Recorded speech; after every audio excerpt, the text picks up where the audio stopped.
अब प्रतिद्वंदी टीम का एक खिलाड़ी आया है जो कि इस टीम का लीडर है और वो ये सुनिश्चित करता है कि मेरे सारे खिलाड़ी पेड़ पर चढ़ जाएं, तभी वो मौका देगा। और उसकी स्पीड इतनी ज़्यादा है कि वो सबसे पहले चढ़ सकता है। और उसको चढ़ने के लिए कई बार ऊपर चढ़े हुए खिलाड़ी हाथ का सहारा देकर भी ऊपर करते हैं।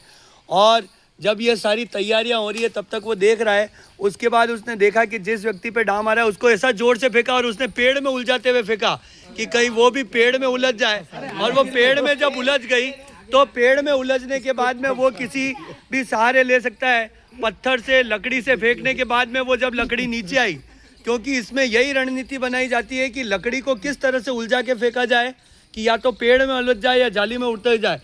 ये लंबा खिलाड़ी ने इसने नीचे से ही हाथ लगाया, क्योंकि कुछ खिलाड़ी नीचे की तरफ थे ताकि हम मौका देख के नीचे कूद जाएं, और वो दूसरी तरफ से कूदने का प्रयास कर रहा है। और जब वो चढ़ने का प्रयास कर रहे हैं, कुछ खिलाड़ी रणनीति बना के जहाँ पे गोला है, जहाँ से आउट होना है वहीं से, और पाँव हटाने के बाद में ये खिलाड़ी रणनीति से चढ़ता हुआ जैसे इधर से चढ़ा और एक और खिलाड़ी आया और उसने उसे आउट कर दिया। अगर ये ऊपर चढ़कर पहले खिलाड़ी नीचे उतरकर अगर लकड़ी को ले लेता है तो वो खिलाड़ी डाम देने वाले पे पुनः डाम, एक और खिलाड़ी कूदा और फिर आउट हो गया। और ईमानदारी से खेल खेलते हुए सहयोग भावना से अपनी आउट होने वाला खिलाड़ी करता है। इस लकड़ी को, गोले में पड़ी हुई लकड़ी को जब तक हाथ में नहीं लिया जाएगा तब तक सामने वाला खिलाड़ी आउट नहीं होगा। और ये जो छोटे कद का खिलाड़ी है, चुस्ती स्फूर्ति के साथ में बार बार कूदने का प्रयास कर रहा है, वो उधर चढ़ने का प्रयास कर रहा है, वो आउट हो गया। और वो उसने उलझा के देखा, जब तक इधर से एक खिलाड़ी उतर के इसने आउट कर दिया और पुनः उसी खिलाड़ी पे डाम आ जाएगा।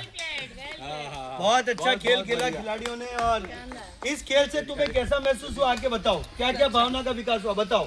डाम देने वाला खिलाड़ी बताया उसने क्या क्या रणनीति बनाई, फेंकने वाले ने, जल्दी आओ, सबसे पहले फेंकने वाला बोलो। फेंकने वाला बोलो। सबसे पहले उसने क्या सोच के फेंका और क्या बताओ बताओ। सर, मैंने ये सोच के फेंका कि उनको इतना दूर क्यों फेंका? हाँ, और कैसे फेंका सोचिए। ये मैंने ऐसा सोच के फेंका कि वो जब तक लेने जाएगा तब तक मेरे सारे खिलाड़ी चढ़ जाएंगे और मैं भी ऊपर चढ़ सकता हूँ। मैंने अपने एक स्ट्रैटेजी बनाई, एक प्लानिंग किया, वो है ना। मतलब हाथों में भी ताकत चाहिए फेंकने के लिए और दिमाग भी चाहिए कहाँ फेंकना है। जी सर।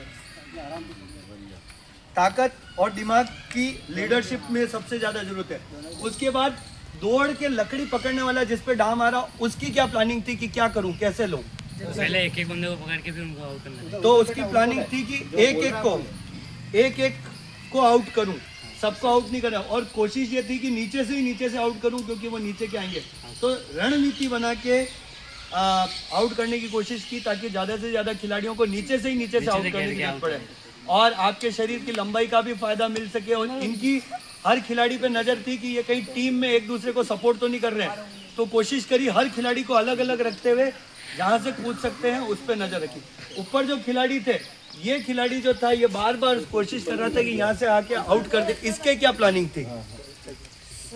मेन खिलाड़ी जो हर खेल के अंदर एक कम हाइट का खिलाड़ी होता है, चाहे कोई भी खेल हो, उसकी चुस्ती स्फूर्ति और वो भी होती है। तो इस खेल के अंदर भी एक कम हाइट का खिलाड़ी होता है जो अक्सर पॉइंट बनाने का काम करता है। इसकी क्या रणनीति थी? सर, ये पकड़ना ऊंचे चढ़ेगा और मैं नीचे कूद कर ये आउट कर दूंगा, इसलिए कलाम कर दूंगा। वो ऊपर आया पर मैं वो नहीं कर पाया, तुम उसको चका नहीं पाए। नीचे नहीं। क्योंकि कम हाइट का खिलाड़ी है, पत्तों में नीचे आके वो उसको लकड़ी को पकड़ लो। पत्तों में चेहरे भी नजर नहीं आते हैं, खिलाड़ी भी नजर नहीं आता है, तो मौका देख के छुप के तने के पीछे और करने का। चलिए, ओके, धन्यवाद बच्चों।